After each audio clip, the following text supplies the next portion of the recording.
নমস্কার প্রিয় শ্রোতা বন্ধুরা, রাধা কৃষ্ণ বিথ পিয়ালি চ্যানেলে আমি পিয়ালি আছি। আজকে আপনারা শুনছেন শিবপুরাণ। প্রিয় শ্রোতা বন্ধুরা, আজকের আলোচ্য বিষয়বস্তু শিবপুরাণের 43তম অধ্যায়, যেখানে বলা হচ্ছে যে অন্ধক বধির কাহিনী। এই অন্ধক বধির কাহিনীতে ভগবান কি বলছেন, আসুন তার যথাযথ ব্যাখ্যা করা যাক। শুনতে থাকবেন শিবপুরাণ। সুত বললেন হিরণাক্ষ নামে এক অসুর ছিল। অর্থাৎ সুত বলছেন যে হিরণাক্ষ নামে এক অসুর ছিল, তার নাম ছিল অন্ধক। সে ছিল এক বিখ্যাত দৈত্য। সেই অন্ধক একবার ব্রহ্মাকে পূজা করেছিল। ব্রহ্মা খুশি হয়ে তাকে একটি দুর্লভ বর দিলেন। বরটি হলো, যেদিন তোমার চেতনা বোধ আসবে, সেদিনই তোমার দেহ ব্রহ্মের সঙ্গে লীন হয়ে যাবে। এই কথা ব্রহ্মাদেব বলেছিলেন। এই রকম বর লাভ করে অন্ধক সে ব্রহ্মাকে প্রণাম করে ত্রিলোক বিজয়ের উপক্রম করতে লাগলো। সেই অন্ধক ব্রহ্মার বরের ফলে দেবতাদের জয় করল। তাহলে সেই অন্ধক ব্রহ্মার বরের ফলে দেবতাদের কিন্তু জয় করলেন। দিকপাল যারা ছিলেন তাদের বশীভূত করলেন। এরপর দেবগণ স্বর্গ ত্যাগ করলেন। এরপর কি হলো, যে দেবগণ ছিলেন তারা কিন্তু স্বর্গ ত্যাগ করলেন। তারা মন্দর পর্বতে আশ্রয় নিলেন। তারা কোথায় আশ্রয় নিলেন? মন্দর পর্বতে।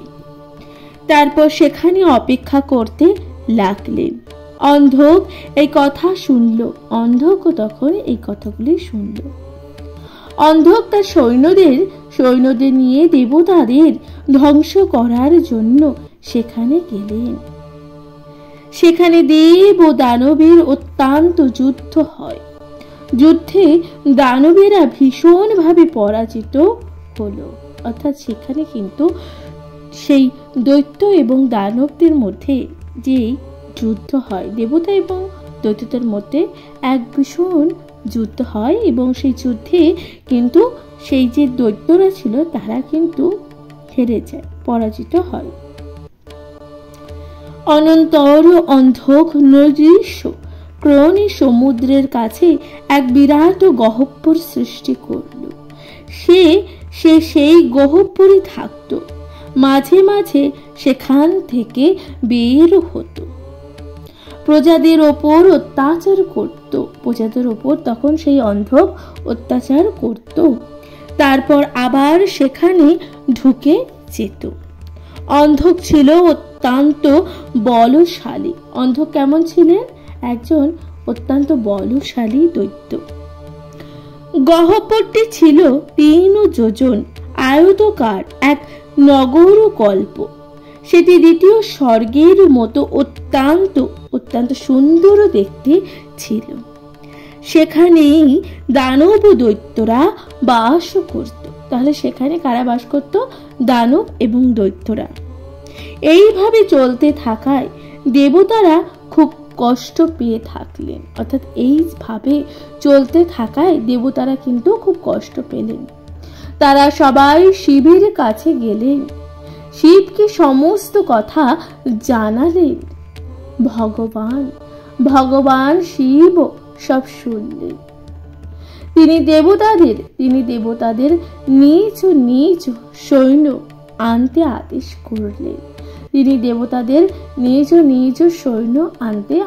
করলেন।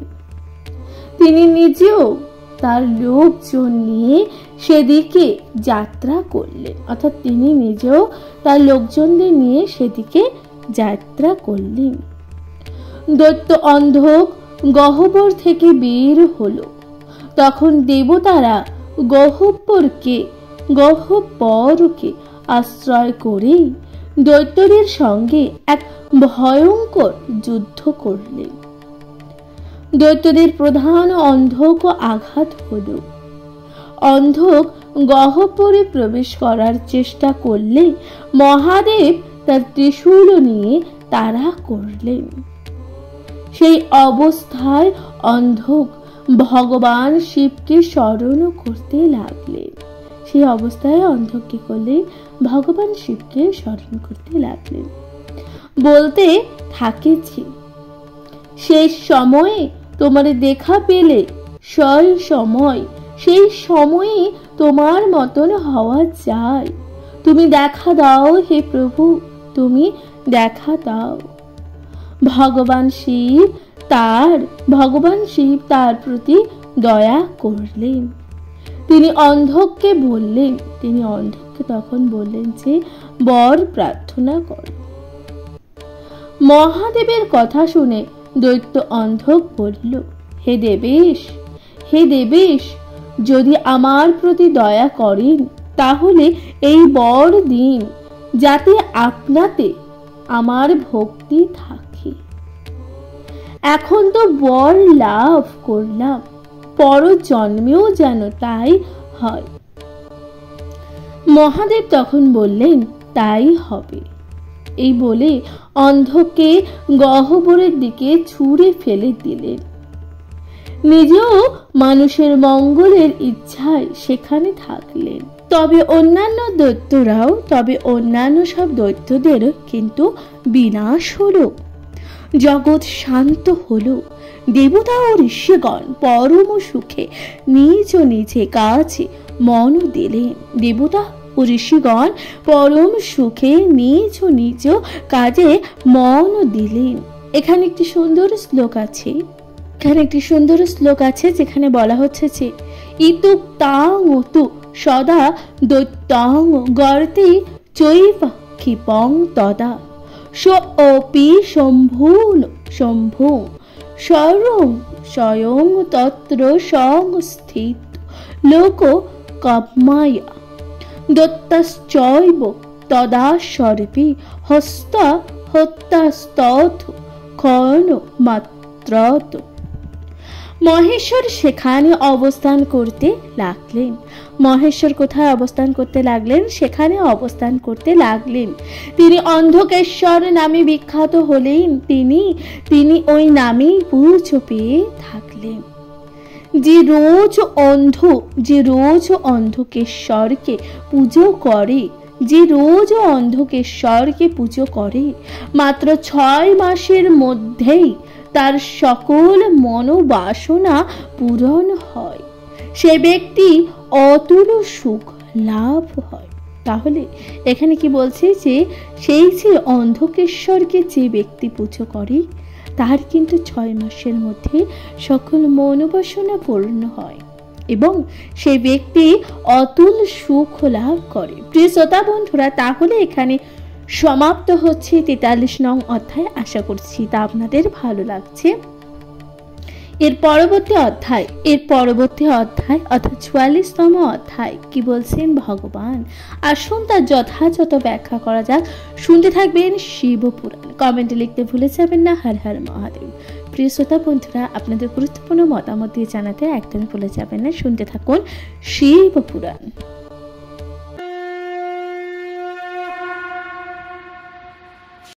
নমস্কার প্রিয় শ্রোতা বন্ধুরা, রাধা কৃষ্ণ পিয়ালি চ্যানেলে আমি পিয়ালি আছি। আজকে আপনারা শুনছেন শিবপুরাণ।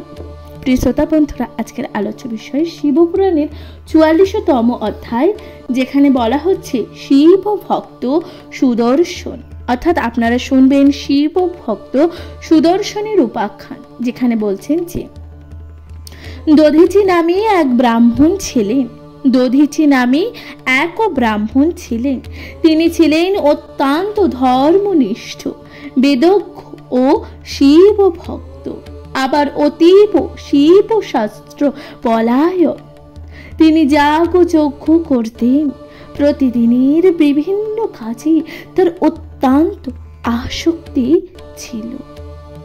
তার এক পুত্র ছিল, তার নাম সুদর্শন।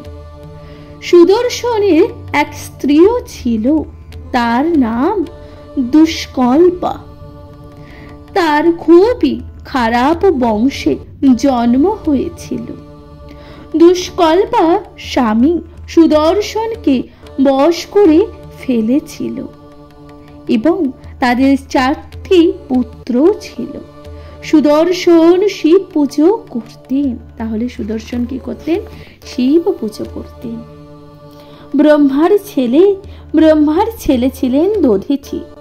দধিচি আগেই যেমন শিব পুজো করতেন, এখনো তেমনি শিব পুজো করেন। শিব পুজো ও প্রতিদিনের কাজে তিনি তৎপর ছিলেন। কর্ম কিভাবে করতে হয় তা তিনি জানতেন, অর্থাৎ কর্ম কিভাবে করতে হয় তাহলে সেই দধিচি কিন্তু জানতেন। নিজে যেমন নিয়ম মেনে কর্ম করতেন, অন্যকেও কর্ম করতে সাহায্য করতেন। দধিচি কোনো এক সময় অন্য গ্রামে গিয়েছিলেন। জ্ঞাতিদের সঙ্গে তার দেখা হয়। তারা তাকে বাড়িতে যেতে দেননি। তিনি তার ছেলেকে বলে গিয়েছিলেন যাতে সে শিব ভক্ত হয়। তার ছেলে সত্যই শিব ভক্ত হয়েছিল। এইভাবে একদিন শিবরাত্রি এলো। সেই শিবরাত্রিতে সবাই এক জায়গায় জড়ো হলেন ও তারা সবাই উপবাস করে শিব পুজো করলেন। সুদর্শন শিব পুজোর জন্য উপবাস করেছিলেন। তাহলে সুদর্শন কি করেছিলেন?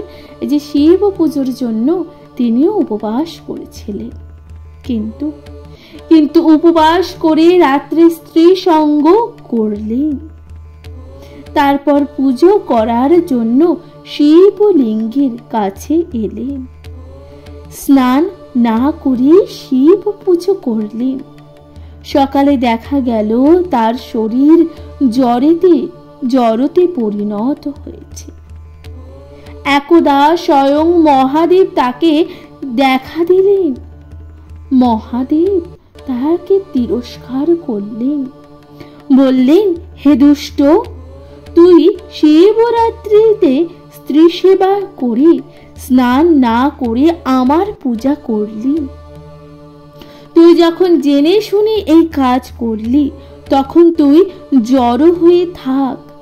রে পাপিষ্ঠ, আমাকে তুই স্পর্শ করিস না। আমার সামনে থেকে তুই চলে যা। সেই সময় সেখানে দধিচি আসেন। তিনি সব শুনলেন। তিনি খুব দুঃখ পেলেন। তিনি বললেন তখন, কুপুত্র আমার কুল নষ্ট করেছে। যার জন্য সুদর্শন এমন পতিত হলো, এমন দুঃখ পেল, সেই সুদর্শনের স্ত্রী এই সময়ে মারা গেলেন। সুদর্শনের বাবাকেও মহাদেব অত্যন্ত তিরস্কার করলেন।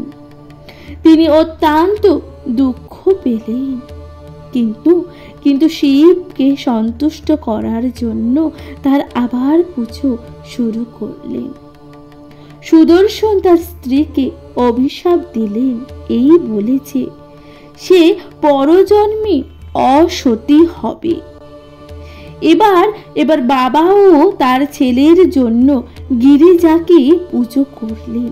গিরিজা সন্তুষ্ট হলেন। তিনি সুদর্শনকে নিজের ছেলে রূপেই স্বীকার করলেন। সুদর্শন গিরিজাকে পুজো করতে লাগলেন। দেবী চণ্ডী এই পুজোতে খুশি হলেন। তিনি সুদর্শনের জন্য মহাদেবকে সন্তুষ্ট করার চেষ্টা করলেন। তিনি শিবকে বারবার পুজো করে সন্তুষ্ট করলেন। শিবের কুলে তিনি পুত্র সুদর্শনকে বসালেন। এখানে একটি সুন্দর শ্লোক আছে যেখানে বলা হচ্ছে যে, চণ্ডীং প্রজন মার্গেন প্রসন্ন অমুক অমুক বত তথা সুদর্শনশ্চ পুত্রস্তে চকার গিরিজা তদা শিব প্রসাদয়ামপি পুত্রার্থে চণ্ডিকা স্বয়ং কৃত্তা কৃত্তা পূর্ণচণ্ডী প্রসন্নং বৃষম ধ্বজম। শিবের কোলে বসিয়ে সুদর্শনকে ঘি মাখিয়ে স্নান করালেন, তাকে পৈতা ধারণ করালেন, ষোড়শাক্ষর সংযুক্ত শিব গায়ত্রী উপদেশ দিলেন, সংকল্প করালেন। ওং নমো শ্রী শিবায়, এই যে মন্ত্র 16 বার জপ করলেন, পাদ্য অর্ঘ্য দেওয়ালেন, ষোড়শ উপচারে মন্ত্র উচ্চারণ করালেন, ষোড়শ উপচারে মন্ত্র উচ্চারণ করালেন, বাজনা বাদ্যি সহ বৃষ ধ্বজকে সুদর্শন পুজো করলেন। গিরিজা সুদর্শনকে অনেকবার শিব নাম ও মন্ত্র জপ করালেন। মহাদেবের পুজোর জন্য যা কিছু উপকরণ দেওয়া হয়েছিল সেই সমস্ত কিছু সুদর্শনকে গ্রহণ করতে বললেন। এ কথাও বললেন যে এই সব পুজোর উপকরণ গ্রহণ করলে তার কোনো ক্ষতি হবে না। এরপর মহাদেব স্বয়ং সুদর্শনকে বললেন, আমার কাজে তুমি আসল, তুমি আগে পুজো পাবে, বিশেষত দেবী কার্যে।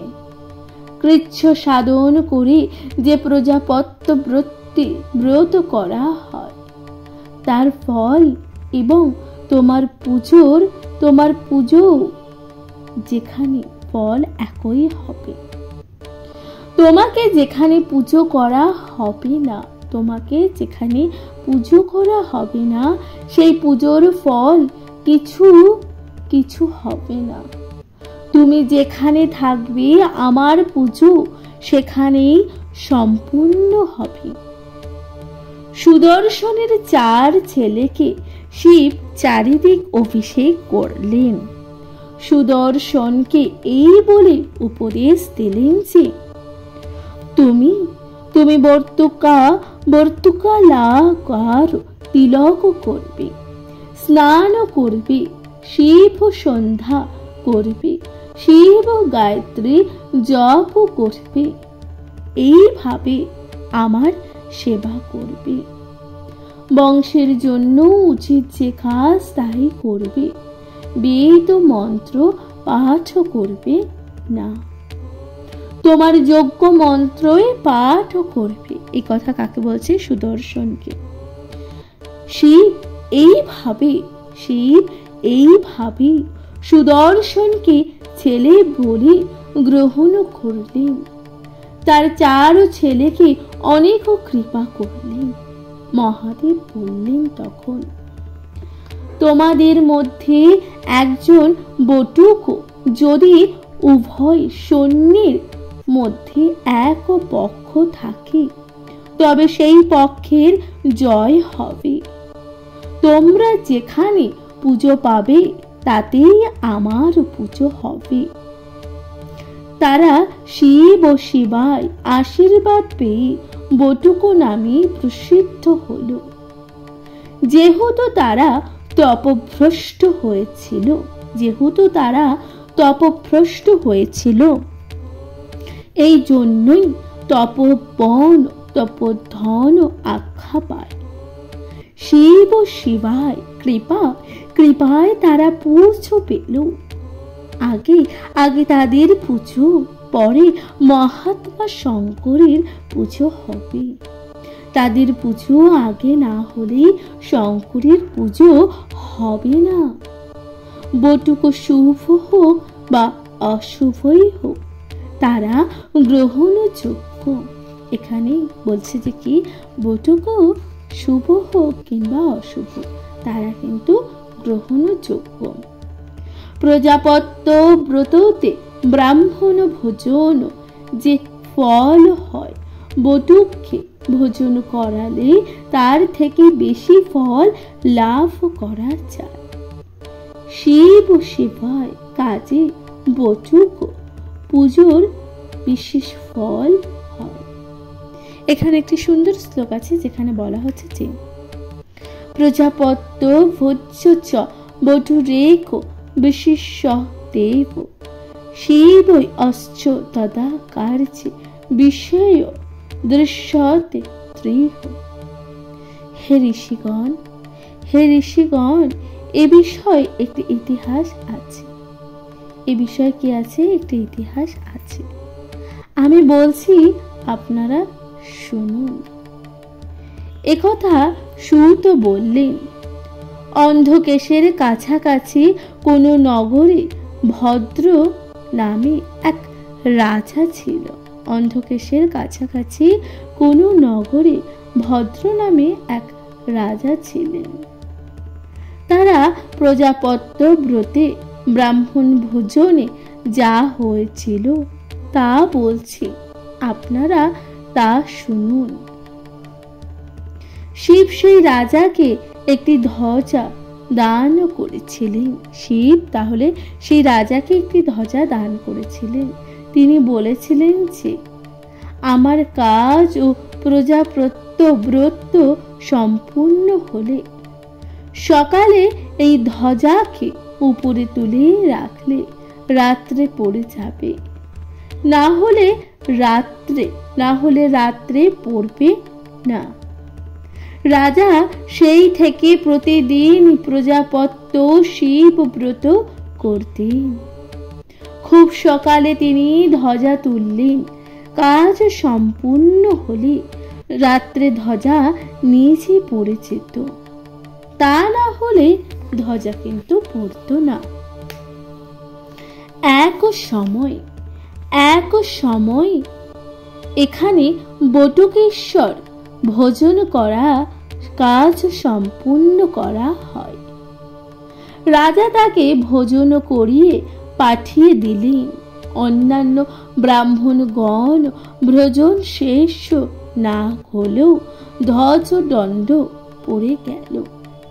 তখন রাজা জানতে চাইলেন যে ব্রাহ্মণেরা ভোজন করেছে, এই সময় ধ্বজা পড়ে গেল কেন? এই কথা তখন রাজা জানতে চাইলেন। ব্রাহ্মণীদের উদ্দেশ্যে তিনি বললেন, হে ব্রাহ্মণগণ, আপনারা কিছু বলুন। তারা তখন বললেন যে আগে বটুকদের ভোজন করানো হয়েছে, সেই জন্যই ধ্বজা পড়ে গেছে, যেহেতু তারা দেবী চণ্ডী ও শিবের ছেলে। বটুকদের এই অধিকার স্বয়ং শিব দিয়েছেন, সেই জন্য তারা শ্রেষ্ঠ বলে গণ্য। বটুকেরা আগে শিব পুজো করুক, পুজো শেষে প্রার্থনা করলে যাতে পুজো পূর্ণ হয়, এটাই তাদের কাজ। প্রিয় শ্রোতা বন্ধুরা, তাহলে এখানে সমাপ্ত হচ্ছে শিব পুরাণের 44তম অধ্যায়, যেখানে আপনারা শুনছেন শিব ভক্ত সুদর্শনের উপাখ্যান। প্রিয় শ্রোতা বন্ধুরা, কেমন লাগছে অবশ্যই আপনাদের গুরুত্বপূর্ণ মতামত দিয়ে জানাতে ভুলে যাবেন না। শুনতে থাকবেন শিব পুরাণ। এর পরবর্তী অধ্যায় অর্থাৎ 45তম অধ্যায় কি বলা হচ্ছে, আসুন তার যথাযথ ব্যাখ্যা করা যাক। শুনতে থাকুন শিব পুরাণ।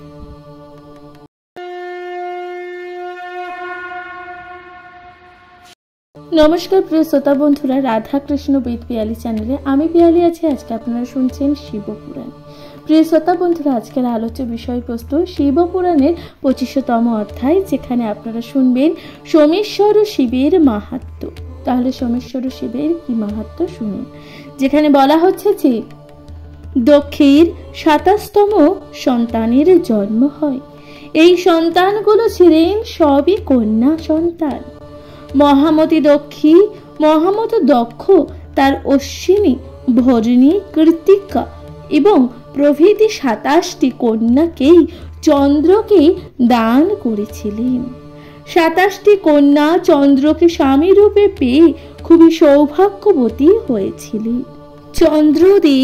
চন্দ্রদেব সেই স্ত্রীগুলোকে, অর্থাৎ সেই যে দক্ষের কন্যাদেরকে পেয়ে, স্ত্রী হিসাবে পেয়ে নিজেকে খুব ভাগ্যবান মনে করেছিলেন।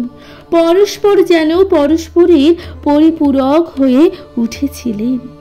চন্দ্রের এই 27টি স্ত্রীর মধ্যে রোহিণী তার অত্যন্ত সব থেকে প্রিয় হয়ে উঠলেন। অন্য কন্যারা খুবই দুঃখ পেলেন তাতে। তারা তাদের বাবা মহারাজ দক্ষের কাছে গেলেন। তারা নিজেদের দুঃখের কথা মহারাজ দক্ষকে বললেন। তিনি সব শুনে অত্যন্ত দুঃখ পেলেন। মহারাজ তখন চন্দ্রকে বললেন, হে চন্দ্র, সুন্দর বংশে তোমার জন্ম, স্ত্রীদের প্রতি তোমার বিভিন্ন আচরণ কিন্তু ঠিক নয়। তুমি তাদের প্রতি সমান ভাব রাখবে আশা করি। চন্দ্র তখন তার শ্বশুরের কথা রাখতে পারলেন না। তিনি রোহিণীকে অত্যন্ত ভালোবাসতেন। রোহিণী তিনি বেশ আনন্দ পেতেন। অন্যান্য স্ত্রীদের অবজ্ঞা করতেন। দক্ষ আবার চন্দ্রর কাছে আসেন। তিনি তখন চন্দ্রকে অভিশাপ দিলেন, তোমাকে অনেক অনুরোধ করেছি, কিন্তু তুমি আমার কথা মান্য করনি। এখনই তুমি ক্ষয়রোগে আক্রান্ত হও। এই কথা তখন দক্ষ চন্দ্রদেবকে বললেন। চন্দ্র তখনই ক্ষয় পেতে লাগলেন দক্ষের অভিশাপে। ঠিক করতে পারলেন না যে কি করবেন। তিনি বিলাপ করতে লাগলেন।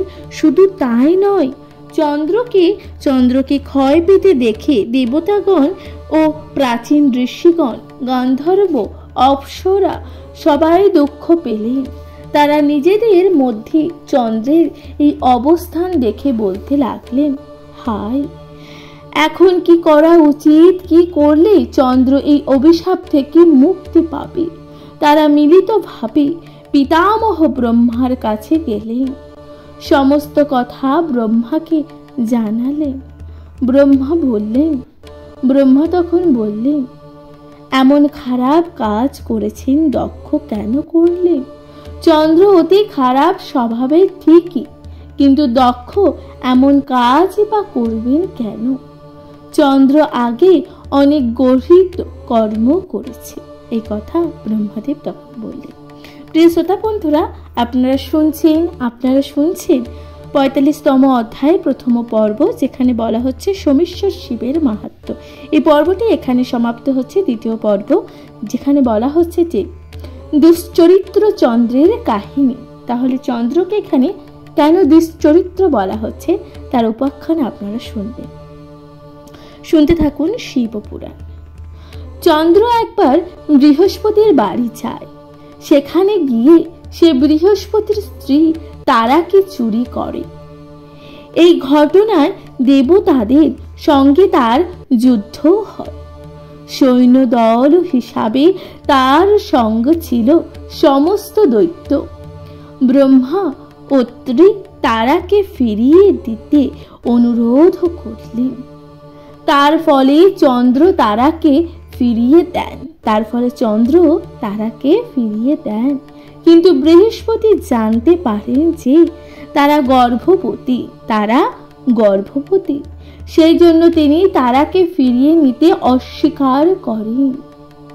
তবে তারা যদি তার গর্ভ ত্যাগ করে, তাহলে তবে তিনি তারাকে ফিরিয়ে নিতে রাজি আছেন।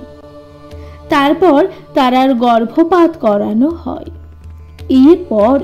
এরপর বৃহস্পতি তারাকে গ্রহণ করেন। এরকম চন্দ্রের অনেক কুকীর্তি আছে।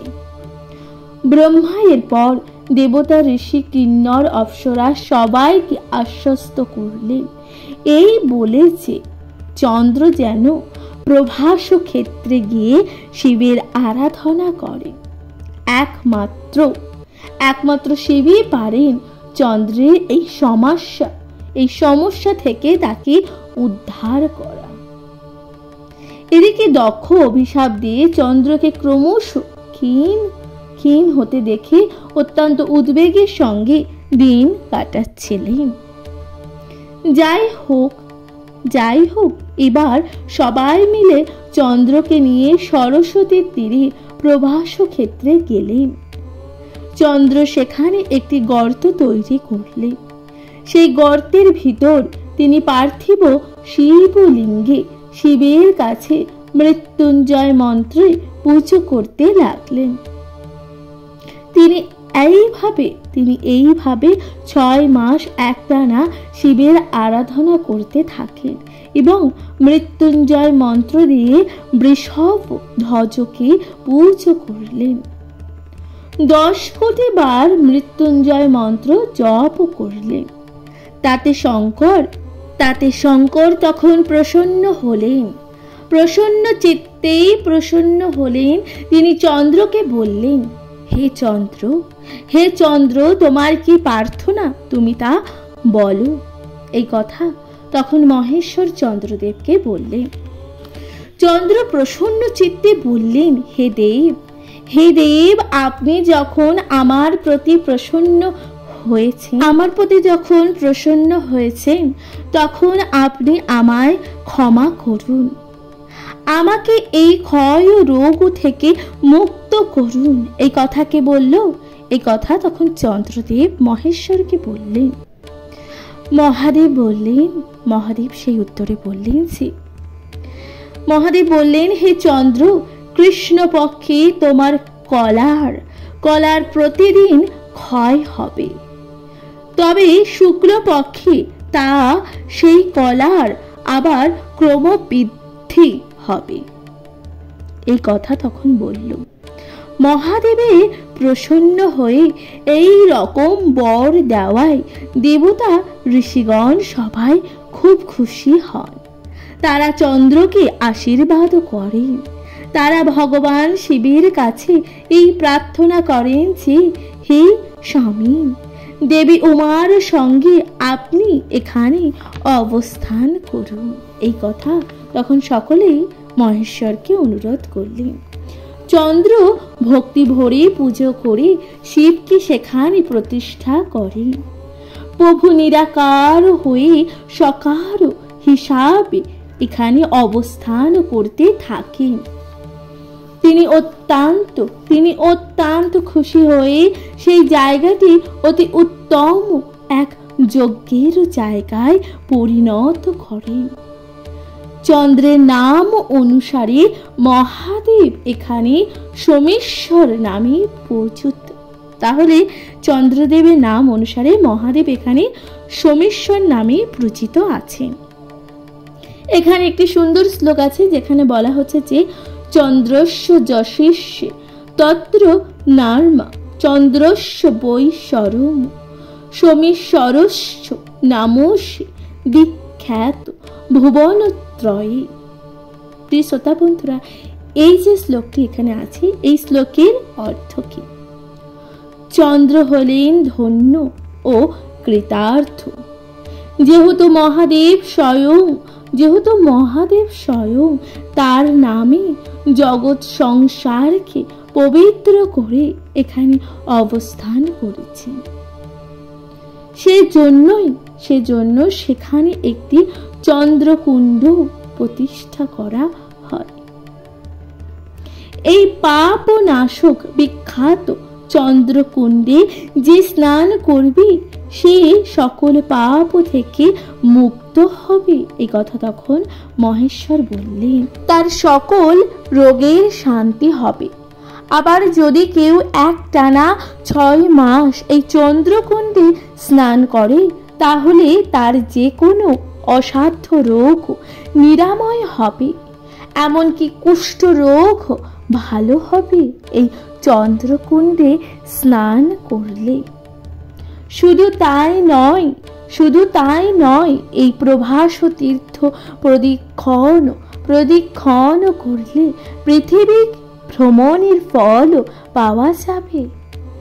মনে মনে যে ফল আশা করা যায়, মনে মনে যে ফল আশা করা যায়, সে ফল এখানে পাওয়া যাবে। ঋষি ও দেবতা সহ সকলে এ কথা শুনে চন্দ্রের মতন আনন্দ পেলেন। শিবকে তারা প্রণাম করে সেই তীর্থ প্রদক্ষিণ করলেন। তারা শিবের মহিমা গাইতে গাইতে সেখান থেকে চলে গেলেন নিজ নিজ কাজে। চন্দ্র চলে গেলেন নিজ কাজে। এরপর সুত বললেন, সোমেশ্বর কথা বলিলাম। সোমেশ্বরের লিঙ্গ এইভাবে উৎপন্ন হয়েছে। যে ব্যক্তি সোমেশ্বর লিঙ্গের উৎপত্তির কথা শোনে, সে ব্যক্তি সকল পাপ থেকে মুক্ত হয়। প্রিয় শ্রোতা বন্ধুরা, তাহলে এই ছিল সোমেশ্বর লিঙ্গের উৎপত্তির ব্যাখ্যা। যে ব্যক্তি সোমেশ্বর লিঙ্গের কথা শোনে বা তার কথা শোনে, তাহলে তার সকল প্রকার পাপ থেকে মুক্ত হয়। এরপর কি বলা হচ্ছে? এরপর বলা হচ্ছে যে মল্লিকা অর্জুন লিঙ্গের উৎপত্তি। এর পরবর্তী অধ্যায় হচ্ছে মল্লিকা অর্জুন লিঙ্গের উৎপত্তি, যেখানে বলা হচ্ছে যে কার্তিক গৃহত্যাগ করে মাতা গিরিজা খুব দুঃখ পেলেন। স্ত্রীকে এই রকম দুঃখ পেতে দেখে শিব বললেন, হে দেবী, তুমি কেন এত দুঃখ পাচ্ছ? দুঃখ তুমি ত্যাগ করো, তোমার ছেলে নিশ্চয়ই ফিরে আসবে। এই কথা মহেশ্বর গিরিজাকে বললেন। গিরিজা এই কথায় শান্ত হলেন না। তখন দেবতা ঋষিগণ সবাইকে মহাদেব কুমারের কাছে পাঠালেন। তারা সবাই খুব আনন্দের সঙ্গে কুমারের উদ্দেশ্যে যাত্রা করলেন। তারা কুমারকে অনেক বোঝান, তাকে ফিরিয়ে আনার জন্য অনেক চেষ্টাও তারা কিন্তু করতে লাগলেন। কিন্তু কুমার আর ফিরে তো এলেন না। উপরন্তু তিনি ওই জায়গা ছেড়ে চলে গেলেন। সেই জায়গা থেকে তিনি 3 যোজন দূরে কঞ্চ পর্বতে তিনি থাকলেন। মুনি ঋষি ও দেবতাগণ সবাই ফিরে আসেন। তারা সমস্ত খবর শিব ও পার্বতীকে দেন। তারাও অত্যন্ত দুঃখ পান তখন তাদের পুত্রের আচরণে। তখন শিব ও পার্বতী চললেন পুত্র কুমারের কাছে। সেখানে শিব ও পার্বতী জ্যোতির্লিঙ্গ ধারণ করে পূর্বক অবস্থান করতে থাকলেন। সেই জ্যোতির্লিঙ্গই হলো মল্লিকা অর্জুন, শিবের লিঙ্গ হিসাবে জগতে বিখ্যাত হলো। এই লিঙ্গ দর্শন করলে সকল পাপ মুক্ত হবে। এই লিঙ্গ দর্শন করলে সকল পাপ মুক্ত হবে, সমস্ত দুঃখ নাশ হয়ে সুখ বাড়ে। পুনরায় গর্ভ যন্ত্রণা পেতে হয় না। ধন ধান্য প্রতিষ্ঠা আরোগ্য সকল মনস্কামনায় পূর্ণ হয়ে থাকে। প্রিয় শ্রোতা বন্ধুরা, তাহলে এখানে সমাপ্ত হচ্ছে 45তম অধ্যায়, যেখানে আপনারা শুনলেন সোমেশ্বর শিবের মাহাত্ম্য এবং দুশ্চরিত্র চন্দ্রের কাহিনী ও মল্লিকা অর্জুন লিঙ্গের উৎপত্তি। প্রিয় শ্রোতা বন্ধুরা, তাহলে এখানে সমাপ্ত হচ্ছে শিবপুরাণের 45তম অধ্যায় এখানে সমাপ্ত হচ্ছে। আশা করছি তা আপনাদের ভালো লেগেছে। প্রিয় শ্রোতা বন্ধুরা, শিবপুরাণ আপনাদের কেমন লাগছে অবশ্যই আপনাদের গুরুত্বপূর্ণ মতামত দিয়ে জানাতে ভুলে যাবেন না। চ্যানেলে প্রথমবার শুনে থাকলে অবশ্যই চ্যানেলটিকে সাবস্ক্রাইব করে দেবেন, লাইক কমেন্ট শেয়ার করে অবশ্যই পাশে থাকবেন। প্রিয় শ্রোতা বন্ধুরা, শিবপুরাণ শুনতে থাকবেন। নিজের কাছের মানুষ, প্রিয়জন সকলের সাথে শিবপুরাণ ভাগ করে নিতে একদমই ভুলে যাবেন না। সকলের সাথে একত্রে শুনবেন শিবপুরাণ। কমেন্টে লিখতে একদম ভুলে যাবেন না। হর হর মহাদেব। প্রিয় শ্রোতা বন্ধুরা, শুনতে থাকবেন শিবপুরাণ। আজকের মতো জানাচ্ছি এখানে বিদায়। ভালো থাকবেন, সুস্থ থাকবেন, তথা শিবপুরাণ অবশ্যই শুনতে থাকবেন। নমস্কার। হর হর মহাদেব।